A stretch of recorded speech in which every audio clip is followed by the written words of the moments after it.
warga Nias mendatangi kantor Sekretariat HIMNI Kabupaten Siak meminta bantuan dan solusi atas gaji mereka yang tidak dibayarkan oleh PT Indah Rizky Pratama.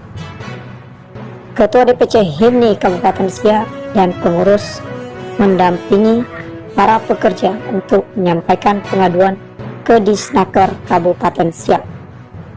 Mediasi antara pekerja mendapatkan hasil dan kesepakatan pun terjadi dengan ketentuan PT IRP membayarkan sisa upah yang belum dibayarkan.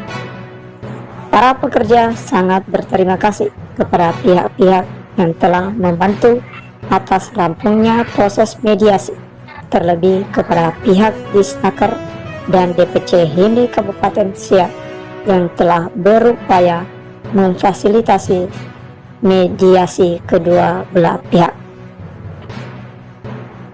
Sekian dan terima kasih. Salam HIMNI, ya Ahong.